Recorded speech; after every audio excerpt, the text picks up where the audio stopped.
AITA for going no contact after my dad stole my baby shower gifts?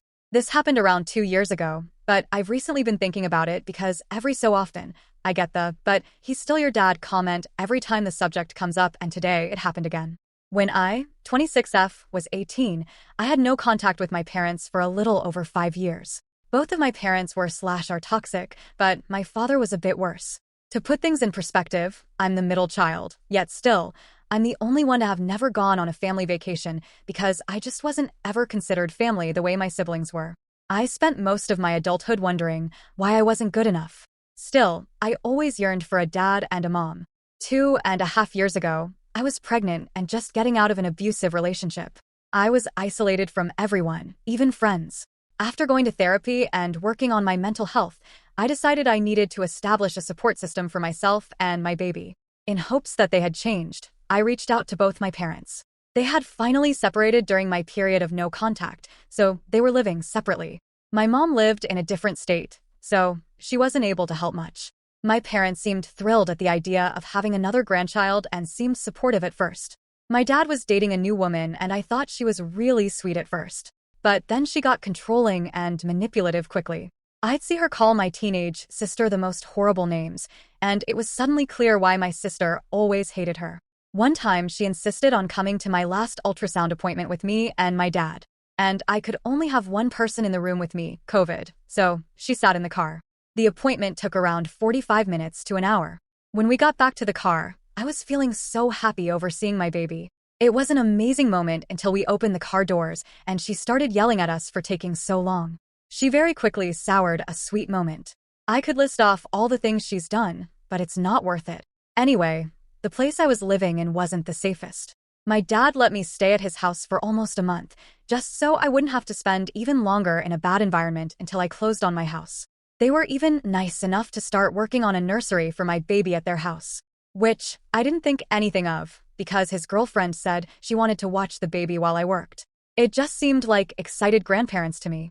I was excited to have such a great support system during such a tough time in my life. During this time, he made it very clear he wanted/expected to be in the delivery room with me when I gave birth. He wasn't willing for it to be my mom and him because he refused to be in the same room as my mom. He was the cheater, but acted like she was the devil, so it had to be just him. I didn't like the idea of being in such a vulnerable position and being naked in front of my dad, but I was just planning to do what he wanted anyway because I always wanted a dad, so if I had to make some sacrifices to get that, then I was okay with it. Towards the end of the month, I had my baby shower and people came together to help me. By the end of the day, I had pretty much everything I needed and more. Right after the baby shower, my dad told me he should lock the gifts into the room behind his, that they'd be safe in there. So, I agreed. I mean, he had put me through a lot when I was a kid, but even so, I could trust him not to steal from me and my unborn child, right? The week before I was supposed to move into my house, I called him while he was on his break at work. I was nesting pretty badly.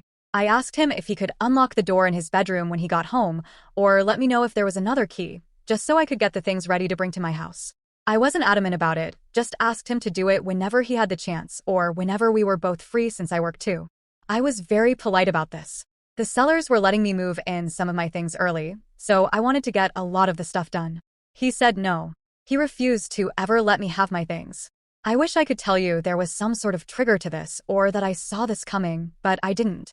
It did come out of nowhere. I thought we were good. He went on about how I probably wasn't even going to let him in the delivery room with me. I'd planned on it, but I never told him otherwise. After he said that, I told him he'd never be in my life and that he would never meet my child or any future children I have. And I meant it. Even if he had given me my stuff back, the fact that he said he wasn't going to, at any point, I can't have someone in my life who even considers doing that to me or my children.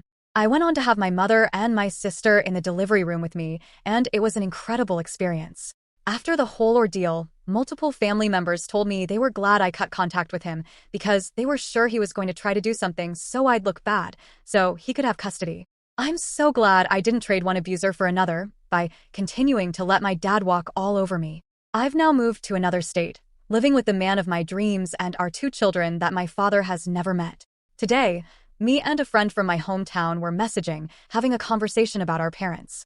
She has a very good relationship with her parents. When I brought up that my father hasn't even met my children, she said I overreacted when I cut contact and I'm denying my children a bond with their grandparents. So, Reddit, AITA for going with no contact with my father? Edit. To answer some questions. Yes, I did tell everyone who gave me gifts that their gifts were stolen. Yes, I did contact the police. And the sheriff. Neither would help me. They told me I'd need to bring my father to court. I would have done that, but I had just bought a house. I couldn't afford a lawyer and I was just ready to be done with him completely. Me and my now husband got together shortly after I had my first child. He was my biggest supporter. We were longtime friends and it was a long time coming, so we got serious pretty quickly and he's raised both children as his own.